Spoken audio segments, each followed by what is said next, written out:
Hi, and welcome back to Lisa Unplugged. Still sounding like a croaky frog. Quite tired now, but never mind.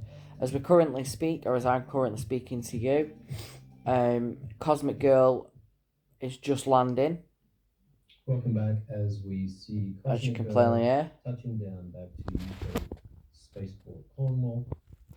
So, as it currently stands, there seems to have been an issue with the rocket, and it looks like the rocket's not going to be orbiting and setting and basically distributing its payload of small satellites.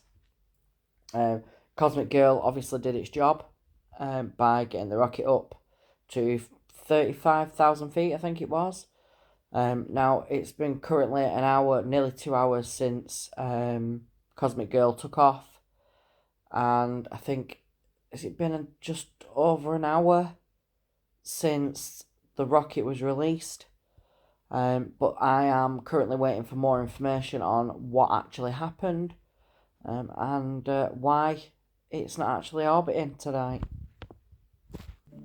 So as it currently stands, there's not actually much information that's coming out as to what actually happened. We know the second burn and second cut off never actually happened. I'm looking at that on the screen as we speak. I'm not entirely sure what's going on. Hopefully I'll know more before this goes out and I can add it on to the end of this video. Now, am I disappointed that it hasn't launched and, hasn't got to orbit? Yeah, of course I am. So, Launcher 1, which is the rocket,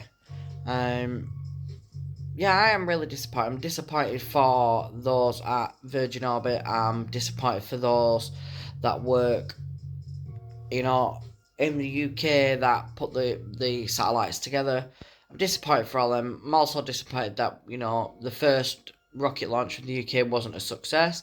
I'm proud that we've managed to get that far and actually get to the point where, we can launch from... sorry, my nose is really, really sore. We can launch from the UK. Now, the one thing that I have noticed, that this has got... The way that Virgin Orbit are doing it, this has got to be more cost effective than setting a rocket off from the ground. Just for the simple reason being, and I haven't done the calculations and I haven't looked into it much, but this is something I will be looking into. The cost of fuel to get a rocket off the ground to the cost of fuel of getting a plane off the ground, surely there's a big difference.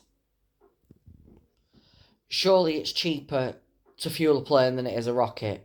That's what my mind's telling me.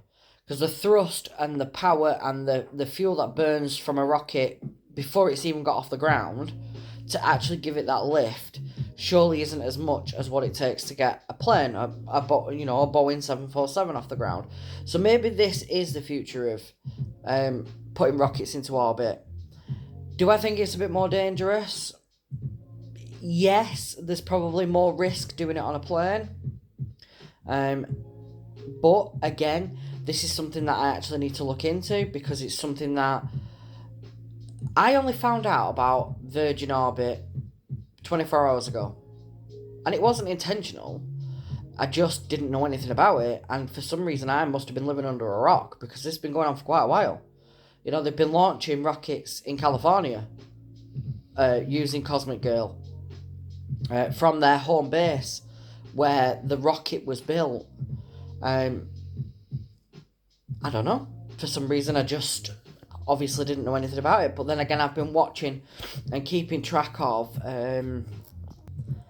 obviously what SpaceX are doing with the Starship and I'm going to say the Saturn V then. My brain just went. The Falcon Heavy, not the Saturn V. I had to pause that then because I sneezed. This is ridiculous. I'm sick to death of sneezing already. My eyes are really watery, as you can plainly see. I don't feel them well. Just a bit sniffly and my nose is red and quite painful, but from blowing it constantly.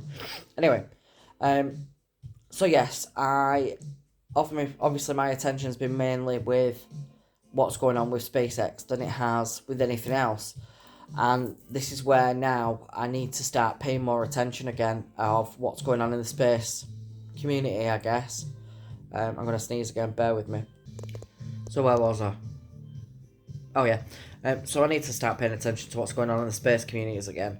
Like I said, I only found out about Virgin Orbit very recently, otherwise I'd have potentially been in Cornwall now watching this live. And I've just realised that it's currently midnight here, which surprises me. I didn't realise that I've been watching it for so long. The coverage of this actually started at 9 o'clock. But by the time they'd fixed all issues and everything else, I think it was about 20 past 9 when it actually went live. So anyway, as soon as I know what's going on with updates on as to why we haven't reached orbit, I will bring them to you at the end of this video, like I said a few minutes ago. Anyway, speak to you shortly. Bye for now. So finally, we actually get an update. It was an anomaly that caused the issue for it not to reach space, which is fine, but that really doesn't give us much information. Now, for me, this wasn't a failure in the sense of, yes, alright, we didn't get into orbit and release its payload as it should have done, but we took off from British airspace. It took off, obviously, into orbit. Now, I'm a bit confused because they're saying it didn't get into orbit, yet they're saying it's going to break up it's going to burn up as it comes back in to Earth's atmosphere, so I'm a little bit confused. Now, they're saying that the rocket should, if it doesn't all burn up, should have a water splashdown. Obviously, I don't think they're going to be able to recover it, but information is very, very scarce right now. But for me, it was a successful failure because it was the beginning of a journey that I'm sure they're going to continue to do. So, that's your update. Bye for now.